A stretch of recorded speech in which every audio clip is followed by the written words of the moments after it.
Bonsoir Charlotte de Cocker. Bonsoir. Pour bien comprendre de quoi nous parlons, commençons peut-être par le fond du décor, hein, les mécènes, les philanthropes, tout le monde connaît, mais qu'est-ce exactement que le mécénat d'entreprise? Le mécénat d'entreprise, c'est lorsque les entreprises vont s'engager dans la société. Et comment elles le font? Elles le font à travers des dons financiers. Ça peut être aussi des dons en nature, donc une entreprise qui va donner ses produits, ou du mécénat de compétences, c'est-à-dire une entreprise qui va mettre à disposition ses collaborateurs, à la disposition d'une association, sur leur temps de travail. Donc ça, c'est un dispositif assez intéressant. Concrètement, ça bénéficie à des associations dans le domaine de la solidarité, de la culture. Vraiment, ça peut être aussi des théâtres. Ce ne sont pas que des histoires de gros sous finalement. Ce ne sont pas que des histoires de gros sous. Alors, il y a quand même beaucoup d'argent qui est dépensé par les entreprises dans ce domaine. On va voir ça dans le détail. Mais en fait, Amical a été fondée en 1979 par Jacques Rigaud.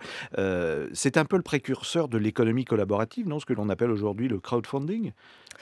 C'est vrai que quand Amical a été fondé, le mécénat, on n'entendait absolument pas parler. Il y avait évidemment, la France a quand même une tradition de générosité, hein, mais c'est vrai qu'on a été donc les premiers à amener ce sujet auprès des entreprises et puis à montrer que c'était extrêmement intéressant pour tout le monde que l'entreprise s'engage. Et aujourd'hui, je pense qu'on a fait un grand pas parce que les entreprises ont compris que faire du mécénat, c'était aussi bon pour la société, mais bon aussi pour elles. Pas seulement pour leur image, et on pourra effectivement évoquer les raisons pour lesquelles elles font du mécénat. Mais donc aujourd'hui, on est sur une tendance très forte, puisque 50% des entreprises de plus de 250 salariés font aujourd'hui du mécénat. Donc il y a 2 ans, on en était à 25%, donc la progression a été extrêmement importante. Dans une période de crise, c'est pas neutre. C'est pas neutre de se dire que les entreprises vont s'engager pour la société. Alors je le disais, ce sont plus de 170 000 sociétés françaises qui investissent aujourd'hui dans toutes ces initiatives.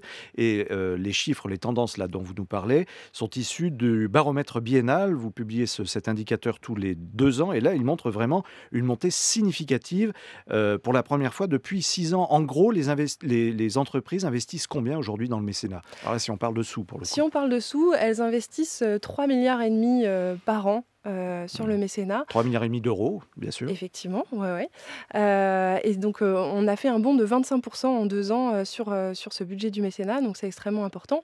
Alors après, en fonction des entreprises, évidemment, les budgets de mécénat, ils sont extrêmement différents. Pour une TPE, ça peut être un budget de 500 euros par an. Pour une PME, on peut aller sur des montants de 2 000 jusqu'à 10 000 euros. Après, pour les ETI, les grandes entreprises, ça peut être plusieurs millions d'euros par an. Alors, les exemples, les dons financiers, mais aussi en nature. Le palmarès arrive en premier, le social, qui est le domaine le plus soutenu, 30% des entreprises. 2, la culture. 3, l'éducation. Et puis arrive ensuite le sport, la santé, l'environnement. Exactement.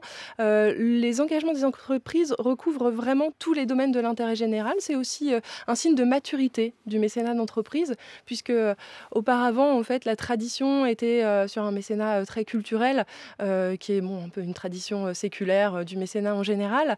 Le mécénat culturel va bien malgré tout, hein. C'est un domaine qui est toujours choisi par les entreprises, mais ça reflète beaucoup plus les enjeux sociétaux, et c'est extrêmement important justement que les entreprises puissent aussi en travailler sur le domaine de la santé, de la recherche, de l'environnement, de Et l'éducation. l'environnement arrive quand même assez tard dans le palmarès, non? Alors que c'est quand même dans l'air du temps.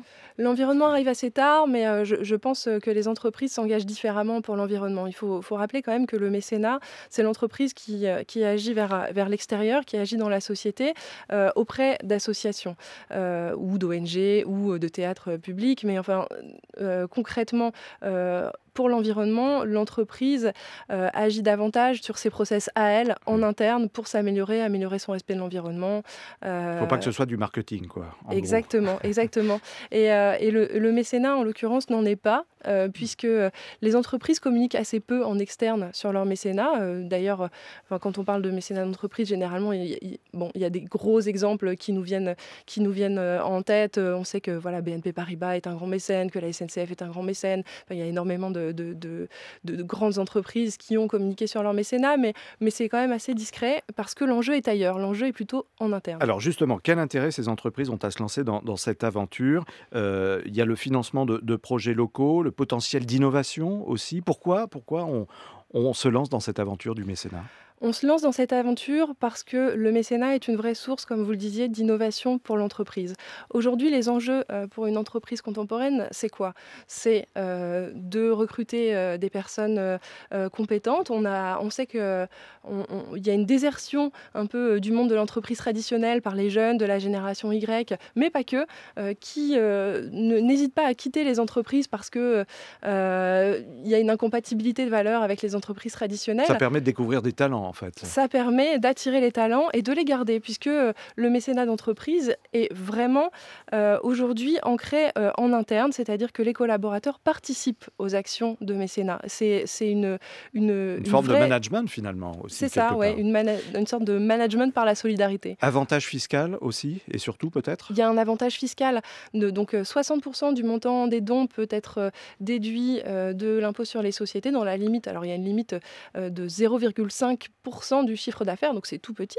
Mais cet avantage fiscal, il est quand même incitatif. On doit en faire plus? Il faut plus d'avantages fiscaux pour le mécénat aujourd'hui en France? Ce qui est extrêmement important aujourd'hui, c'est de conserver ce système qui est le meilleur au monde. Ah Euh, bon?